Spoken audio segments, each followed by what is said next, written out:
ఏపీలో 17 మంది వైస్ ఛాన్సలర్ల రాజీనామా వ్యవహారం రాజకీయాల్లో ప్రకంపనలు చోటు చేసుకున్నాయి. వైస్ ఛాన్సలర్ల రాజీనామా వ్యవహారం ఇప్పుడు శాసన మండలిని కుదిపేస్తుంది. కేబినెట్ ర్యాంకు కలిగిన విశ్వవిద్యాలయాల వీసీలు రాజీనామా చేయడం, కొత్త వీసీల నియామకం ఇప్పుడు రాష్ట్ర స్థాయిలో ప్రధాన చర్చగా మారింది. ఈ అంశాన్ని మొన్న మండలిలో ప్రతిపక్ష వైసీపీకి చెందిన తూర్పు రాయలసీమ టీచర్ల నియోజకవర్గం ఎమ్మెల్సీ పర్వతరెడ్డి చంద్రశేఖర్ రెడ్డి ప్రస్తావించడం, టీడీపీ యువనేత విద్యాశాఖ మంత్రి లోకేష్ స్పందించడం, ఎమ్మెల్సీ చంద్రశేఖర్ రెడ్డి చేసిన ఆరోపణలపై దానిపై ఆధారాలు చూపితే జ్యుడిషియల్ ఎంక్వైరీకి ఆదేశిస్తామని చెప్పడం శాసనసభ, శాసన మండలి సమావేశాలు జరుగుతున్న వేళ హాట్ టాపిక్ గా మారింది. వీసీ వ్యవహారం మండలిలో చర్చించడం వెనుక వైసీపీ దగ్గర ఉన్న ఆధారాలేంటి? తిరిగి ఈ అంశాన్ని శాసన మండలిలో వైసీపీ మరోసారి చర్చించనుందా అంటున్న ఎమ్మెల్సీ చంద్రశేఖర్ రెడ్డి మరోసారి ఈ వ్యవహారంపై ఏ అంశాలను చర్చించబోతున్నారు, ఎలాంటి ఆధారాలను మండలి ముందు ఉంచబోతున్నారు? ఎమ్మెల్సీ పర్వతరెడ్డి శేఖర్ రెడ్డితో మా నెల్లూరు ప్రతినిధి నర్సింహ్లో ఫేస్ టు ఫేస్. అసెంబ్లీ జరుగుతున్న వేళ మండలిలో ఇటీవల రాష్ట్రంలోని వర్సిటీల వైస్ ఛాన్సలర్ల బదిలీల విషయంపై పెద్ద దుమారం రేగింది. దీనిపైన జ్యుడిషియల్ విచారణకి అవసరమైతే నేను ఆదేశిస్తానని కూడా, ఆధారాలు చూపించమని కూడా మిమ్మల్ని లోకేష్ గారు సవాల్ చేసినటువంటి పరిస్థితి. అసలు మీ దగ్గర ఆధారాలు ఉన్నాయా? రాజీనామాలు ఎందుకు చేశారని చెప్పి దీన్ని ప్రస్తావించడం వెనుక ప్రధానమైనటువంటి ఉద్దేశం ఏంటి? యాక్చువల్గా ఈ బడ్జెట్ సెషన్స్కి సంబంధించి తొలి రోజు గవర్నర్ గారి ప్రసంగం, దానికి సంబంధించినటువంటి ధన్యవాదాలు చెప్పే కార్యక్రమంలో భాగంగా ఆ గవర్నర్ గారి ప్రసంగంలో ఏవైతే కంటెంట్స్ ఉన్నాయో ఎడ్యుకేషన్కి సంబంధించి ప్రధానంగా ఎక్కడైతే లోపాలు ఉన్నాయో వాటన్నింటినీ కూడా ప్రభుత్వం దృష్టికి తీసుకురావడానికి నేను ప్రయత్నించాను. అందులో భాగంగా సుమారుగా నేను ఒక 10 పాయింట్స్, మేజర్ పాయింట్స్ని ప్రభుత్వం దృష్టికి తీసుకురావడానికి ప్రయత్నించడం జరిగింది. అందులో ప్రధానమైనది ఒకటి ఏంటంటే ఈ వైస్ ఛాన్సలర్ ఇష్యూ. అంటే సుమారుగా మన రాష్ట్రంలో 19 యూనివర్సిటీస్ ఉన్నాయి.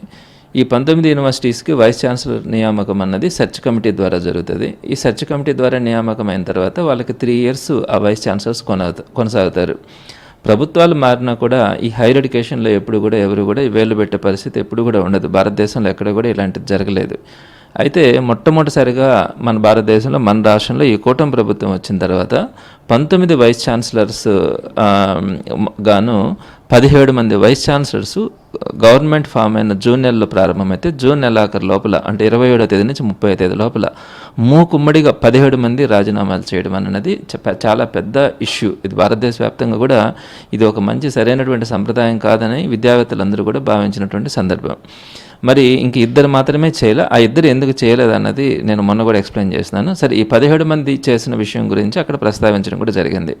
ఈ ప్రస్తావించే క్రమంలో విద్యాశాఖ మంత్రి నారా లోకేష్ గారు పైకి లేచి, మీరు బెదిరించి రాజీనామాలు చేయించామని మీరు అంటున్నారు, మీ దగ్గర ఎవిడెన్సెస్ ఇవ్వండి, నేను దానికి సంబంధించి జ్యుడిషియరీ ఎంక్వైరీ వేస్తానని చెప్పి ఆయన ఒప్పుకోవడం కూడా జరిగింది. వెంటనే నేను నా దగ్గర ఉన్నటువంటి ఎవిడెన్సెస్ నేను చెప్పడానికి ప్రయత్నించినప్పుడు మైక్ కట్ చేయడం కానీ, మాకు అవకాశం ఇవ్వకుండా కూడా చేయడం కూడా జరిగింది.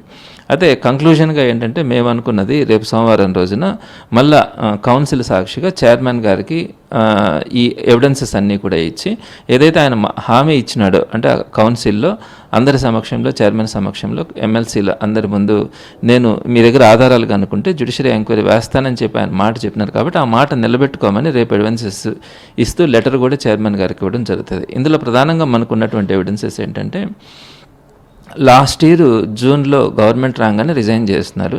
సో వీళ్ళు ఆల్మోస్ట్ దానికి ఒక 7-8 నెలల ముందు మాత్రమే వైస్ ఛాన్సలర్స్ నియామకం జరిగింది. 3 సంవత్సరాలు ఉండేదానికి కేవలం 5-6 నెలలకి వీళ్ళందరూ మూకుమ్మడిగా 17 మంది రాజీనామాలు చేస్తూ ఉన్నప్పుడైనా ప్రభుత్వం అలర్ట్ కావాలి, ఎందుకు ఇలా చేస్తూ ఉన్నారు అని. సో వాళ్ళే బెదిరించి చేయించినారు కాబట్టి వాళ్ళు దాని మీద స్పందించకుండా కొత్త నియామకాలు చేపట్టినారు. అది ఒకటో పాయింట్. రెండో పాయింట్కి వచ్చేటప్పటికి, వీడియోస్ అన్నింటినీ కూడా ఆ రోజు ఉన్నాయి. నేను రేపు కూడా పెన్ డ్రైవ్ ద్వారా సమర్పించడం జరుగుతుంది. ఎస్వి యూనివర్సిటీ కానీ, విక్రమ్సింహపురి యూనివర్సిటీ కానీ, అదేవిధంగా ఎస్కే యూనివర్సిటీ కానీ, వీటన్నింటిలో కూడా ఈ తెలుగుదేశం పార్టీ నాయకులు కానీ, కార్యకర్తలు కానీ అక్కడ వైస్ ఛాన్సలర్స్ దగ్గరికి వెళ్ళి చాలా బండబూతులు, అంటే వినడానికి కూడా సంస్కారవంతులు, వినడానికి కూడా ఇష్టపడినటువంటి పదజాలాన్ని వాడి బలవంతంగా ఆయన్ని కొట్టబోయి రిజైన్ చేసి ఆ లెటర్స్ అక్కడి నుంచి బయట పంపించి తాళాలు ఇచ్చినటువంటి వీడియోస్ అన్నీ కూడా ఉన్నాయి. ఆ వీడియోస్ని ఇవ్వడం అనేది రెండవది.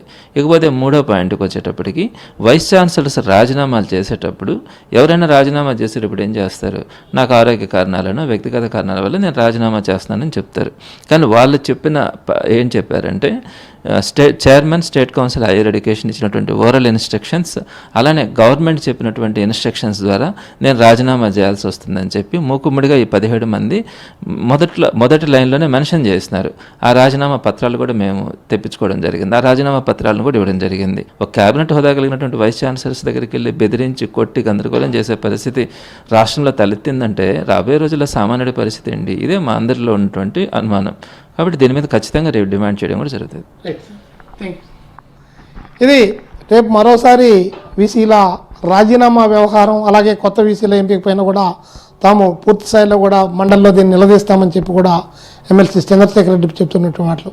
కెమెరా పర్సన్ ప్రవీణ్తో నరసింహులు, హెచ్ఎం టీవీ, నెల్లూరు నుంచి.